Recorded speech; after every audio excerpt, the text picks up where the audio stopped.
ఇకపై మీకు ఇష్టమైన ఫేవరెట్ సీరియల్స్ యొక్క ఫుల్ ఎపిసోడ్స్ యూట్యూబ్లో అందుబాటులో ఉండవు. కేవలం సన్నెక్స్లో మాత్రమే ఫ్రీగా చూడొచ్చు. తినే వంటను వండొద్దని ఎవరైనా చెప్తారా?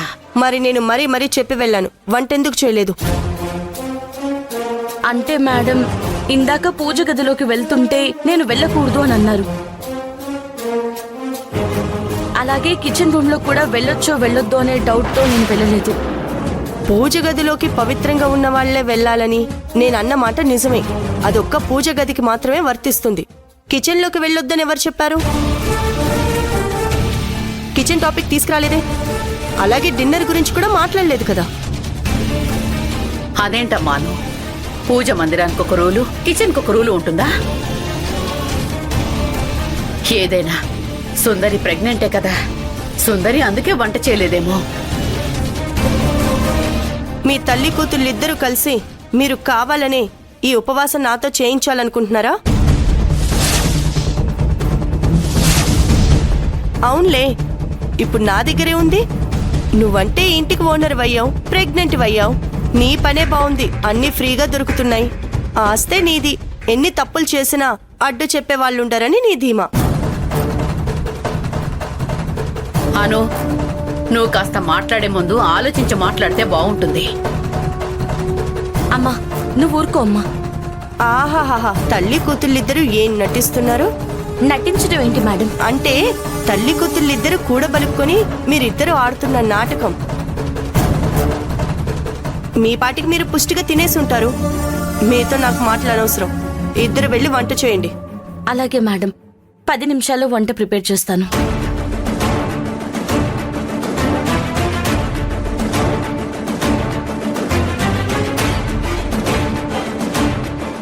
ఇదేంటి సుందరిని ఓనర్ అంటోంది?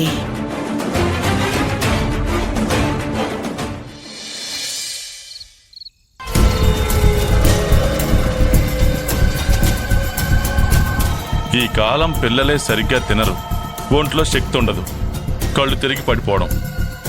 ఇప్పుడు చూడు, దివ్య ఉన్నట్టుండి ఒకసారిగా కింద పడిపోయింది. వికాస్ కనీసం ఫోన్ కూడా చేయలేదు. ఇంతసేపు అయింది, ఇంకా ఇంటికి రాలేదు.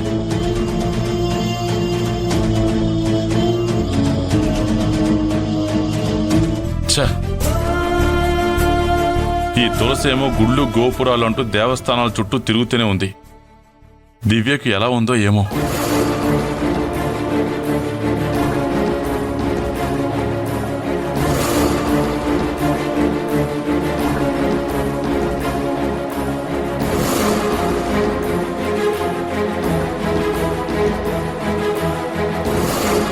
ఏంటి వికాస్, వెళ్ళిన వాడు వట్టే వెళ్ళావు?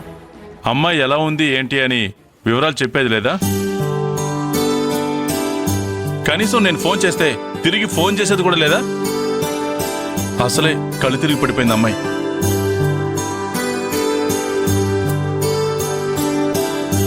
నా మట్టుకు నేను టెన్షన్ పడుతూ చెప్తున్నానే కానీ మీ ఇద్దరు నా మాట ఏమన్నా లెక్క చేస్తున్నారా? నా చిట్టి తల్లికి ఏమన్నా అయితే అమ్మో. ఏమ్మా, ఏమన్నా డాక్టర్? అంత సడన్ గా కళ్ళు తిరిగి పడిపోవడం ఏంటమ్మా? నాన్న, నేనంటే మీకెంత ప్రేమ నాన్న. నువ్వు నా కూతురివి కాదురా, నువ్వు మా అమ్మవి. నాన్న, చెప్పు తల్లి, డాక్టర్ ఏమన్నారు?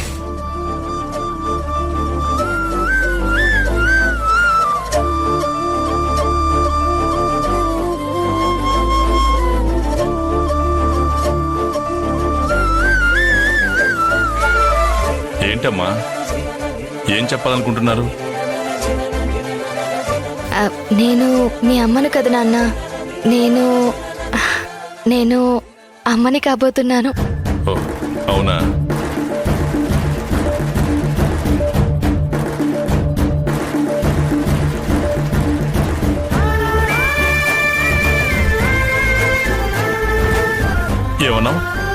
ఏమన్నావు తల్లి? నువ్వు అమ్మవు కాబోతున్నావా? ఏ వికాస్, ఇంత గొప్ప మాటను ఇలాగే చెప్పేది? అయ్యో, ఏం చేయాలో నాకేం అర్థం కావట్లేదే. తులసి కూడా సమయానికి లేకుండా పోయింది. అమ్మ దివ్య, నువ్వు నన్ను తాతేం చేస్తున్నావు అమ్మా? బుల్లి బంగారాజు రాబోతున్నాడు అన్నమాట. చల్లగా ఉండాలి తల్లి. మమ్మల్ని ఆశీర్వదించండి నాన్న. గంపెడు పిల్లలతో నిండు నూరేళ్లు సంతోషంగా జీవించండి. ఈ శుభవార్తను స్వీట్స్తో పంచుకోవాలి. అయ్యో, సమయానికి లడ్డు జాంగ్రీ లాంటివి ఏమీ లేవే మీ నోరు తీపి చేయడానికి? నాన్న మీరేం హడావిడి చెయ్యొద్దు నాన్న. హడావుడి చేయొద్దంటే ఎలాగమ్మా? నా కూతురు ఎంత స్వీట్ వార్త చెప్పింది, నోరు తీపి చేయాలి కదా. ఒక్క నిమిషం, ఒక్క నిమిషం మీరు ఇక్కడే ఉండండి, నేను ఇప్పుడే వస్తాను. నాన్న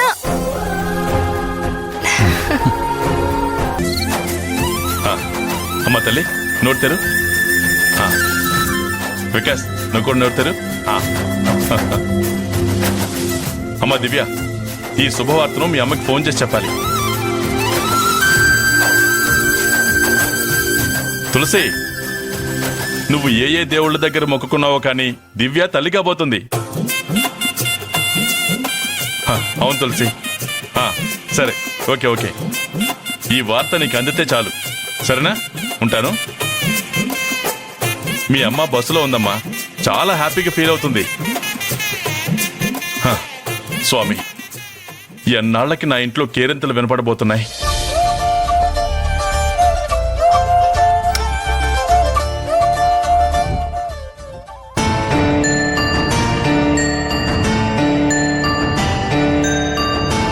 అను మేడం నా మీద ఆవేశపడేలా ఆ కార్తీక్ కీ ఇచ్చి వదిలాడు. నన్ను చూస్తే బగ్గుమనేలా, ప్రతి చిన్న విషయానికి గొడవ చేసేలా ఆ కార్తీకే మిమ్మల్ని రెడీ చేశాడు మేడం.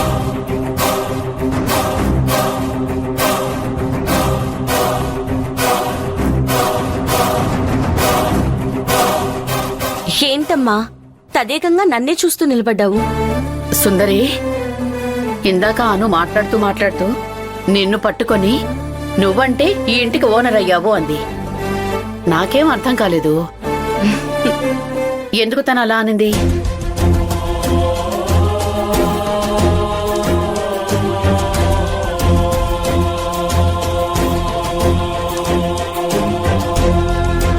ఓ అదా, నువ్విక్కడ లేనప్పుడు చాలా విషయాలు జరిగాయమ్మా. అవునా? ఏంటా విషయాలు సుందరి? మన పల్లవికి ఫంక్షన్ జరిపించింది రాజేశ్వరమ్మ. అప్పుడేం జరిగిందంటే,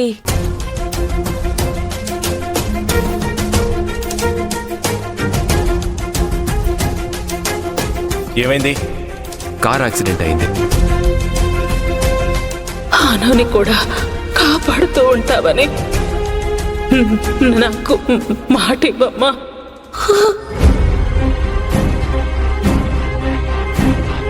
నా యావదాస్తి మొత్తం పల్లవి పేరు మీద రాయాలి.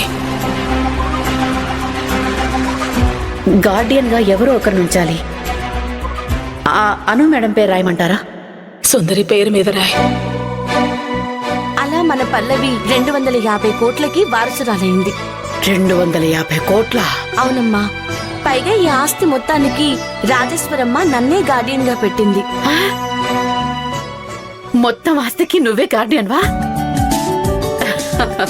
ఓసి నా బంగారు తల్లి, ఇంత తీయటి వార్తను నేను అడిగే వరకు చెప్పలేదేంటి తల్లి? అమ్మా, రాజేశ్వరమ్మ గారు నన్ను నమ్మి ఎందుకింత ఆస్తిని నా పేరు మీద పెట్టారో ఇప్పటికీ అర్థం కావట్లేదమ్మా.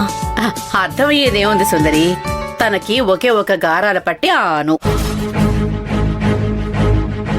అనుకు పట్టిన శనిగ్రహం, రాహుగ్రహం ఆ కార్తీక్.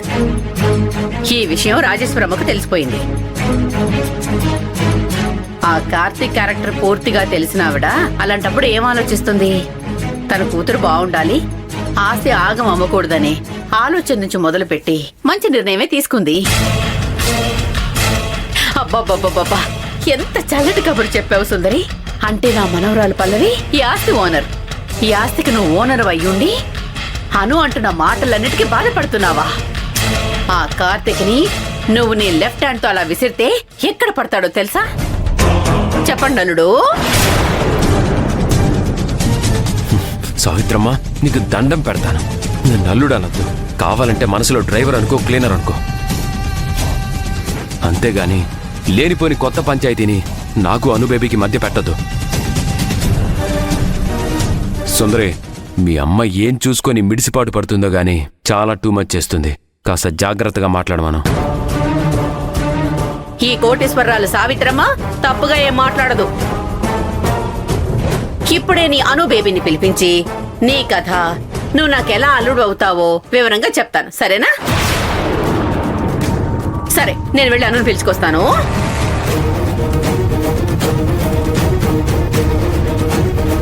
కార్తీక్, మా అమ్మ అన్న దాంట్లో తప్పే ఉంది.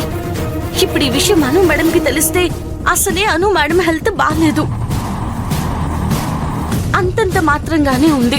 నిన్ను డ్రైవర్ అనడం లేదు కదా, డ్రైవర్ గా రమ్మంటుంది. చూడు కార్తీక్, మా అమ్మ అన్నంత పని చేస్తుంది.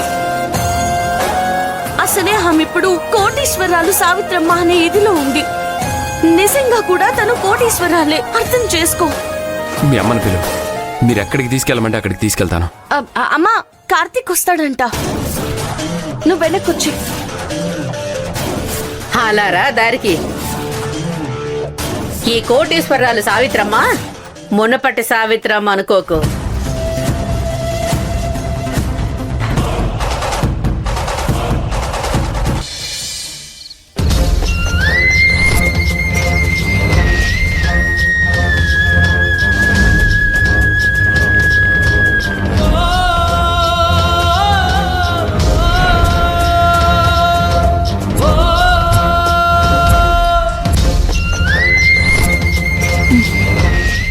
బా, తల నొప్పితో తల పగిలిపోతోంది.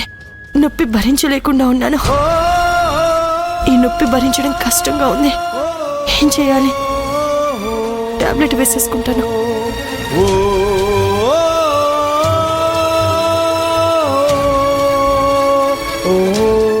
టాబ్లెట్ కనపడడం లేదే. తలనొప్పి ఎక్కువగా ఉంది. సుందరితో టీ అన్న పెట్టించుకుంటాను. టీ తాగందే ఈ నొప్పి పోయేలా లేదు.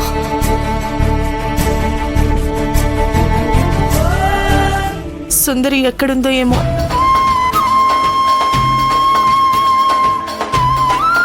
సుందరిని టీ పెట్టమందాం. మహాతల్లి ఎప్పుడు ఏదో ఒకటి చేస్తున్నట్టు బిజీగా పనిచేస్తూ ఉంటుంది.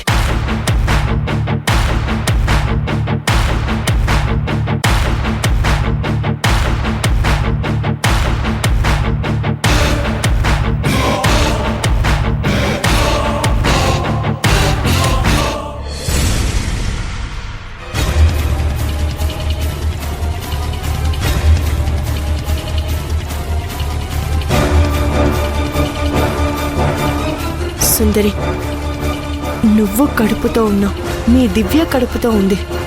ఇద్దరి కడుపుల్లో బిడ్డ పెరుగుతోంది. ఇద్దరు తల్లులు కాబోతున్నారు. ఇక ఏ అవకాశం లేనిది నాకేనా? నాకు పిల్లలు కలగరా?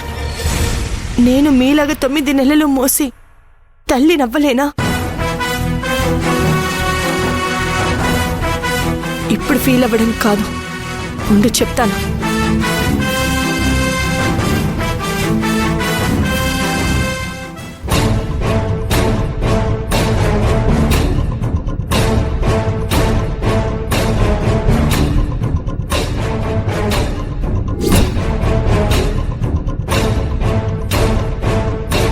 ఒకరికొకరు చీరలు పెట్టుకుంటారు, బొట్టు పెట్టుకుంటారు.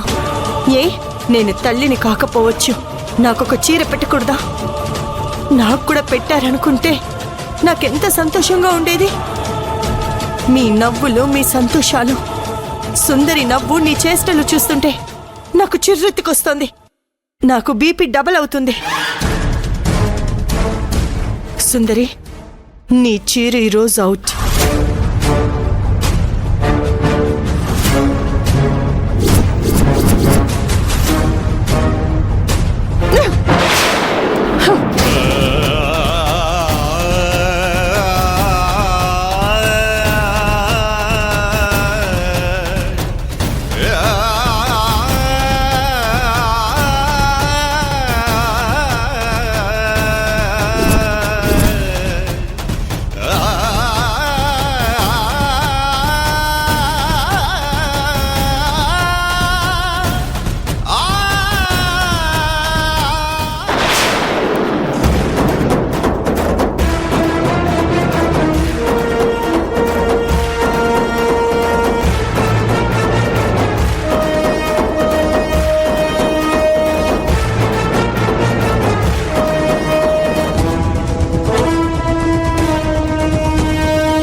కట్టుకో సుందరి ఈ చీరని.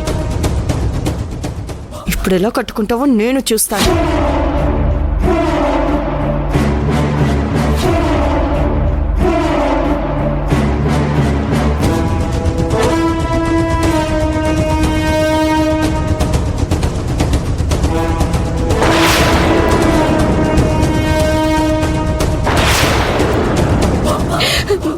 మేడం, ఏంటి మేడం మీరు చేసిన పని? ఈ చీర మిమ్మల్ని ఏం చేసిందని ఇలా ముక్కలు ముక్కలు చేశారు? ఏమైంది మేడం? నాకు మిమ్మల్ని చూస్తుంటే భయం వేస్తుంది. ఈ చీర నీకు దివ్య పెట్టింది, నేను చూశాను. నువ్వు దివ్యకు ఒక చీర పెట్టావు, ఇద్దరు పెట్టుకున్నారు, సంతోషంగా ఉంటారా? మరి నాకు పెట్టవా? అందుకే నాకు లేకుండా మీకు సంతానం వస్తుందంటే నా కడుపు మంట సుందరి. మేడం, మీరీ మధ్యన చిత్ర విచిత్రంగా ప్రవర్తిస్తున్నారు. నాకు మిమ్మల్ని చూస్తుంటే భయంగా ఉంది. ఎందుకు మేడం ఇలా ప్రవర్తిస్తున్నారు? నాకు ఒక్కసారి కూడా పిల్లలు పుట్టలేదు, పుట్టినా బ్రతకలేదు. నీకు ఆల్రెడీ పల్లవి ఉంది, ఇప్పుడు మళ్ళీ కడుపుతో ఉన్నావు. రేపు మాప బిడ్డని కంటావు, మరి నేను? ఏమీ లేదు, పిల్లలు లేరు, సంతోషం లేదు, పండుగ లేదు. మరి నువ్వు సంతోషంగా పండుగ వాతావరణం చేసుకుంటున్నావు. అందుకే దివ్య పెట్టిన చీరను కత్తిరించేసి ముక్కలు చేశాను. మేడం, మీరు కొంచెం నెమ్మది పడండి. రండి మేడం, ఈ రూమ్ లో నుంచి అలా హాల్లోకి వెళ్ళి కూర్చుందరు గాని రండి. ఇది మీరు చేస్తున్న పని కాదు, మీ ఒంట్లో పుట్టిన జబ్బు. ఏయ్,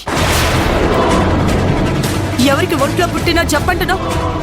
నిన్ను కూడా చంపేస్తాను సుందరి, నోరు అదుపులో పెట్టుకో.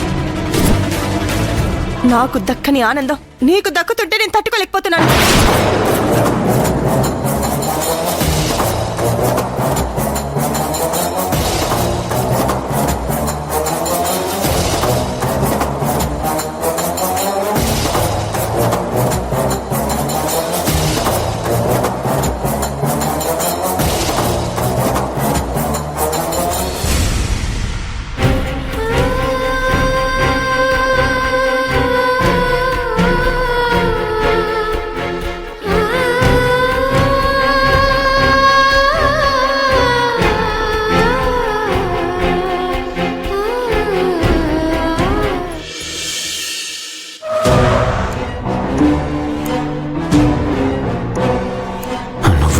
పోయి బంగారాజు బావింటికే తీసుకొచ్చావు కదా, నన్ను అవమానించడానికి ఇలా చేసుంటావు అనుకుంటాను. చెప్తా. కొంచెంసేపు ఇక్కడే ఉండు, నేను వెళ్ళి మాట్లాడొస్తాను. ఏంటి, ఏం మాట్లాడవు? ఒకవైపు చెప్తూనే ఉన్నాను కదా, మాట్లాడవేంటి? కోపంగా చూస్తున్నావు? నేను ఇక్కడే ఉంటాను, అర్జెంటుగా వెళ్ళిరండి మేడం. అర్జెంటుగా కాకపోతే ఆరాంసే వెళ్ళేసి వస్తాను. ఏ, నువ్వుండవా? వెళ్ళిపోతావా? జాగ్రత్తగా ఉండు, నేను వెళ్ళేసి వస్తాను. నా కూతురు సుందర్ పడిన బాధలు నేను కళ్ళారా చూశాను కాబట్టి ఆవిడ మనసులోకి, ఆవిడ లోపలికి నేను పరకాయ ప్రవేశం చేసి చూడలేకపోతున్నాను. అర్థమైందా? ఇంకా నువ్వు భరిస్తావేమో కానీ నేను నా కూతురునంటే నేను మాత్రం భరించను. ఉన్నదంతా నీలోనే ఉంది. అసలు ఇప్పుడు ఇదొక సమస్యని, దానికి ఒక పరిష్కారం అంటూ నువ్వు ఆ పెద్ద మనిషికి నివేదికలు సమర్పించటం నాకేం బాగోలేదు తెలుసా? దయచేసి నా మాట విను. అను మేడం నీ ఇంట్లో నువ్వు కానీ నేను కానీ పని మనిషిగా చూడొద్దు. ఆమె నొచ్చుకునేలా మాట్లాడొద్దు. ఇదిగో సుందరి, ఆవిడ పని మనిషిగా టీ తెచ్చిందే అనుకో, అందులో చక్కెర ఎక్కువైనా తక్కువైనా అడిగేస్తాను. ఇల్లు సాఫీగా చేయలేదనుకో, మర్యాదతోనే అడిగేస్తాను. అంతే తప్ప నేను ఇంకేమీ అడగను, సరేనా? నువ్వేం అడగొద్దు అంటున్నానమ్మా. అమ్మా, అర్థం చేసుకో. ఈ రోజు మనకి డబ్బుంది కదా అని మన ప్రవర్తనలో ఎలాంటి మార్పు రావద్దు. మంచితనం పెరగాలి, అర్థం చేసుకునే బ్రాడ్ మైండ్ సెట్ పెరగాలి అంటున్నాను. సరే, నీ మాట నీదే గాని నువ్వు మా గురించి ఆలోచించావు కదా. నువ్వు చెప్తున్నావు కాబట్టి అనుని నేనేమి అన్ను. కానీ మరీ ఎక్కువ చేసిందనుకో, నా సంగతి నీకు తెలుసుగా, ఊరుకునేదే ఉండదు. అను ఏం చేసినా నువ్వు సైలెంట్ గానే ఉండు. ఆ కార్తిక్ నన్ను నేనేమనను. వాణ్ణి మాత్రం వదలలే, వాడి పిప్పి తీస్తాను కదా.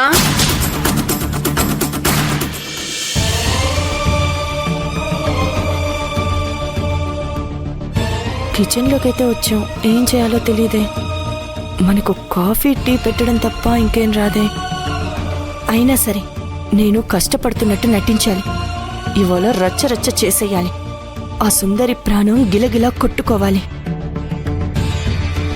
నేను బాగా కష్టపడుతున్నట్టు ఆ సుందరి దృష్టిలో పడాలంటే ఏం చేస్తే పడతానో. ఇంతకీ సుందరి ఎక్కడుంది?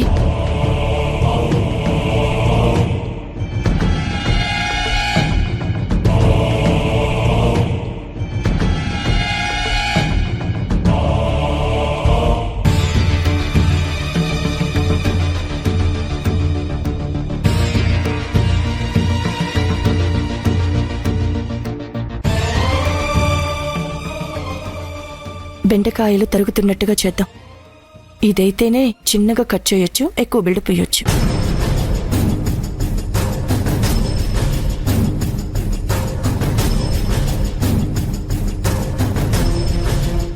మేడం, మీరు ఇంత ఎర్లీగా కిచెన్ లో పని ఎందుకు చేస్తున్నారు?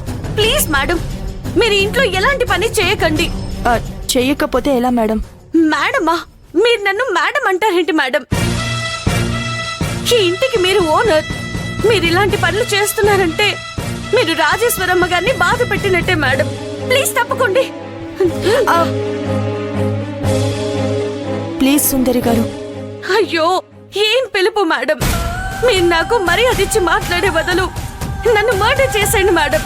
మర్డర్లు గొడవలు నాకెందుకు మేడం? పని చేసుకుంటేనే ఓ పూట గడుస్తుంది. సుందరి మేడం, మీరు కిచెన్ లోంచి బయటికి వెళ్ళండి. మీరు హ్యాపీగా కూర్చోండి, మొత్తం పనులన్నీ నేను చేసి పెడతానండి. మేడం ప్లీజ్ మేడం, మీరు నన్ను కొట్టినా పర్వాలేదు, తిట్టినా పర్వాలేదు, కానీ మీరు ఇలా కష్టపడుతూ నన్ను ఏడిపించకండి. మీకు దండం పెడతాను. ఎస్, నాకు కావాల్సింది ఇదే సుందరి. నేను కష్టపడుతుంటే నువ్వు బాధపడాలి, నేను మదన పడుతుంటే నీ మనసు ముక్కలవ్వాలి. అదే నేను కోరుకునేదే.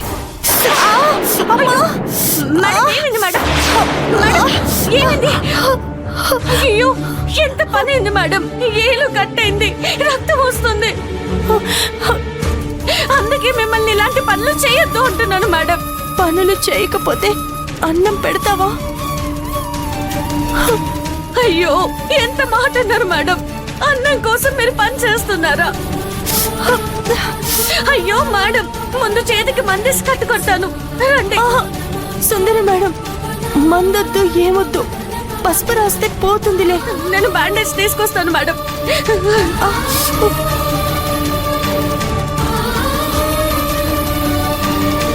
పసుపు కాదు, కారం పెట్టుకోవాలి. పసుపు అనుకున్నానని చెప్పాలి. నేను ఎంత బాధపడితే తను అంతకన్నా ఎక్కువ బాధపడుతుంది.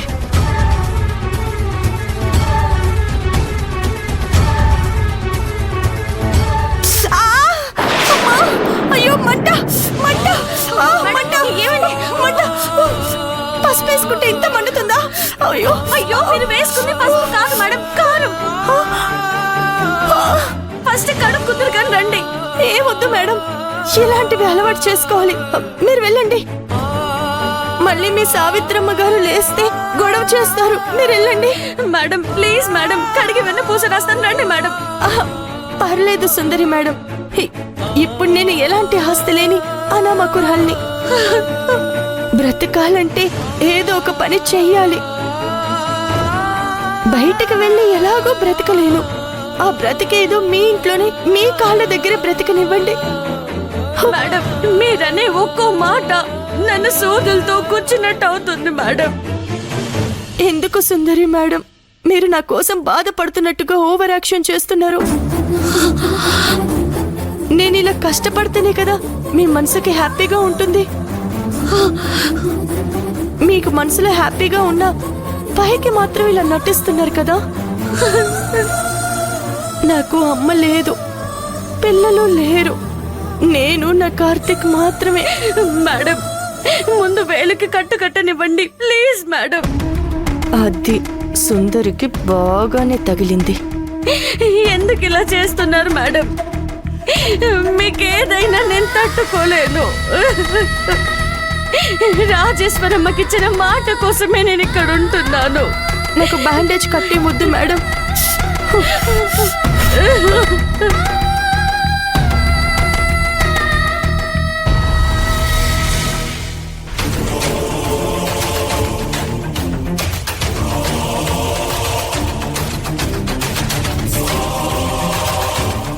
ఏంటి, కార్తీక్ బాధపడుతున్నాడా?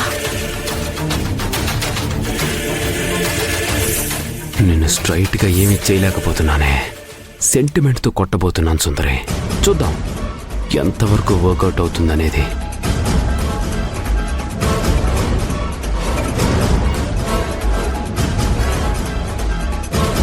కార్తీక్, ఏమైంది? ఏమైంది అంటే మాట్లాడవేంటి కార్తీక్? ఏమైంది? ఎందుకు బాధపడుతున్నావు? ఏం చెప్పమంటావు సుందరి? అను పరిస్థితి రోజు రోజుకి చాలా దయనీయ సిచ్యువేషన్లోకి వెళ్ళిపోతుంది. ఏమైంది? ఇంకేమైనా ప్రాబ్లంగా ఉందా? వేళ్లు తెగి రక్తం కారుతుంటే బ్యాండేడ్ వేస్తానని చెప్పినా నా మాట వినిపించుకోకుండా గదిలోకి వెళ్ళిపోయింది. అవును కార్తీక్, నేను బ్యాండేజ్ వేస్తానన్నా తను వేయించుకోలేదు. ఏదేదో మాట్లాడుతుంది, చాలా బాధపడుతుంది. ఆ బాధ చేతికైన గాయం వల్ల కాదు సుందరి, మనసుకైన గాయం వల్ల. ఏమంటున్నావు కార్తీక్? మనసుకి గాయం అవడం ఏంటి? కనపడే గాయానికి మందు పెట్టొచ్చేమో కానీ మనసుకి గాయమైతే మందెలా వేస్తాం కార్తీక్? అసలేమైందో అర్థమయ్యేలా చెప్పు. చాలు సుందరి, ఇప్పుడు చెప్తాను చూడు. నువ్వు ఇలా టైం ఇవ్వాలనే నేను ఇలా నాటకం ఆడుతున్నాను. సెంటిమెంట్ వర్కౌట్ అవుతుంది. తను మొదట ఊరెళ్ళిపోదాం అంది. అందుకే నేనొచ్చి మేం ఊరెళ్ళిపోతున్నాం, ఇక్కడ ఉండము అని చెప్పాం. ఆ ఊరెళ్ళిపోతాం దగ్గర నుండి తను మెంటల్గా స్ట్రగుల్ అయింది. చాలా రకాలుగా రాత్రంతా నిద్రపోకుండా ఆలోచిస్తూనే ఉంది.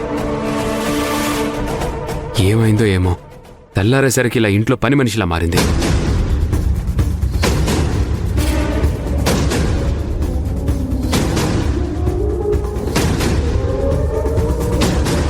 ఇప్పుడు అను మేడం నీతో మాట్లాడలేదా? లేదు, రూమ్లోకి వెళ్ళింది. రూమ్లోకి వెళ్దాం పదా. వద్దు సుందరి, తన మెంటాలిటీ నీకు తెలుసు కదా. తనని ఒంటరిగా కాసేపు వదిలేయటం బెటర్. తను రాత్రులు బెడ్ మీద కాకుండా కింద పడుకుంటుంది తెలుసా? అవునా? నిజం. తనను తాను శిక్షించుకుంటుంది. నువ్వంటే తన కోపం లేదు, విపరీతమైన ప్రేముంది సుందరి. అవును, నువ్వు తప్పు చేయకూడదని, తప్పుడు తిరుగుళ్ళు తిరగొద్దు అని తను చాలాసార్లు నా దగ్గర నీ ప్రస్తావన తెచ్చి బాధపడింది. నిజమా? నీ కడుపులో పెరిగే బిడ్డకు తండ్రి ఎవరు అని చాలాసార్లు నాతో అంటూ బాధపడింది. ఆ విషయాన్ని తను ఎందుకు తెలుసుకోవాలనుకుంటుందంటే, చెప్పు, ఎందుకు తెలుసుకోవాలనుకుంటుంది? నేనే కదా నీ భర్తని. నీ కడుపు ఎలా వచ్చింది? నువ్వు నా భర్తవని అను మేడంకి తెలియదు కదా. తను నిన్ను ఇలాగే అడిగిందా?